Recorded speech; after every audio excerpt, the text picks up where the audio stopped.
We are here at the Royal Calcutta Turf Club. The race course is behind me, as you can see. And today we are talking about a different story that is yet to get to the highest level. We all know about Anush Agarwalla and what he did in the Hangzhou Asian Games, and then represented India in dressage equestrian in the Paris Olympics. And today we are talking about another youngster, budding equestrian from Kolkata, Labbh Jalan. And let's hear what his story is. So Labbh, welcome to RevSportz. And my first question would be, why did you choose equestrian as a sport? Because equestrian is a sport in India, not so much famous. Yes, it has got some limelight in the recent past. But what did make you to choose equestrian as a sport? So it was actually the adrenaline rush which the sport had. And it all started from the grounds of Victoria, where my grandmother used to take me from Sunday to Sunday for a morning ride. And it all started up from there. Then I started to go to Tollygunge Club. Then I started growing the fascination among the sport. And being around with the sport from the past 13 years has given me a lot of time discipline and management with it as well. So you are how old now? I'm 17 and a half years old. Yeah. So you have been playing the sport since you were 5? Yeah. So yes, tell me more about this, managing the studies, practice, tournaments. What are the achievements that you have won so far? How is the daily life in your day? The daily life in my days begins with the horses and ends with the horses. I would rather say that I spend most of my time near the stables rather than hanging around with friends and all. But being the achievements which I have achieved till now will be the Dream Alliance competitions which I have played, the Junior National Equestrian Championships, the EPLs which happen in Bangalore, the Jaipur Horse Show, the Bangalore Horse Show as well. And I had also participated in the International Dressage Development League which happened in 2018 where I placed first in the under 14 category. And due to these achievements, I've also won the Telegraph Awards for Sports and Excellence in Equestrian.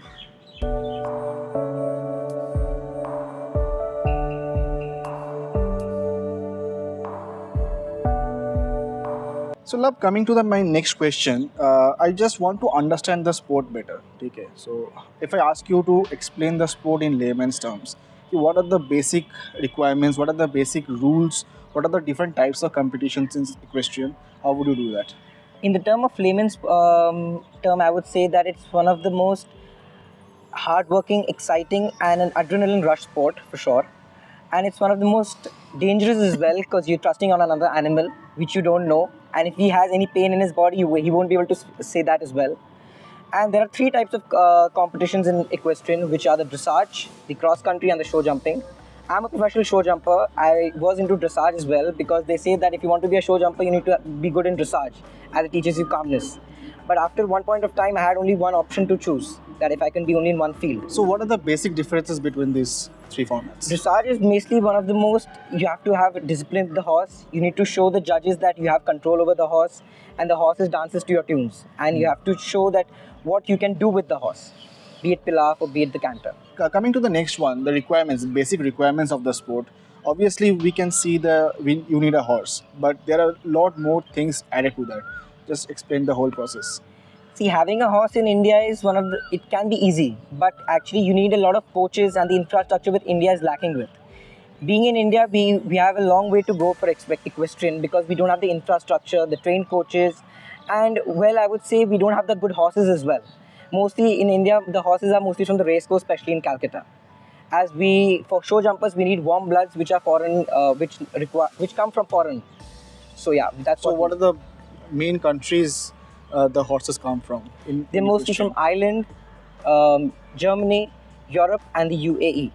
But it mostly prefers for the show jumpers that horses should be from the Netherlands, Germany, and European states as well. So Labbh, as you mentioned, that the horses have to be, good horses have to be brought in from countries like Netherlands, the islands. So it takes a lot of financial support also. So just to understand, what is the current financial scenario of the sport in India? If someone wants to start up the sport, kitna invest karna hoga, and what are the infrastructural facilities available in the city and country as a whole? The facilities in this city, for example, Kolkata or Delhi or Jaipur, compared to Kolkata, there are many cities in India which have a better infrastructure compared to But in all over, if we speak, India does not have that much of facilities for a horse rider to go above national level.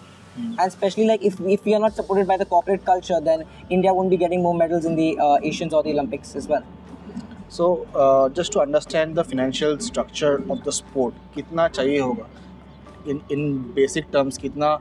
What are the expected bank balance one has to have to grow in this sport in the country? See, till now I've just played the nationals, so I can speak about that only. Yeah. So my first year was nationals, which I was playing in 2019, was around 23 lakh rupees, which I spent a year. Okay. Including my regional equestrian leagues, the normal practice rounds, the practice competitions before the nationals, so that you can acclimatize the horse.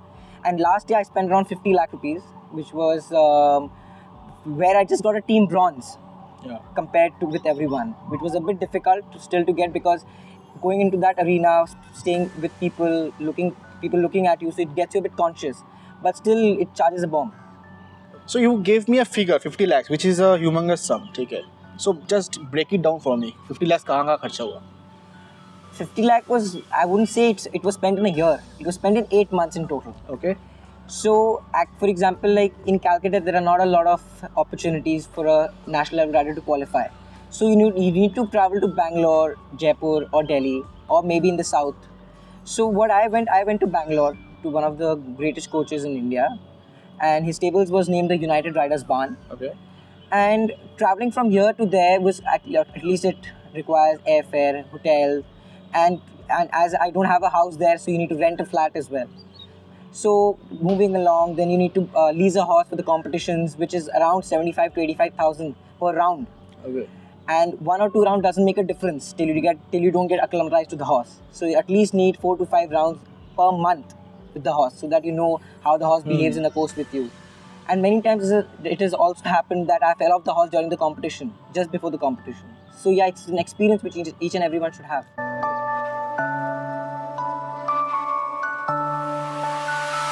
The ultimate vision of me will be getting a good podium finish or reach somewhere which I can reach at my level, especially in equestrian, and bring glory to my glorious nation.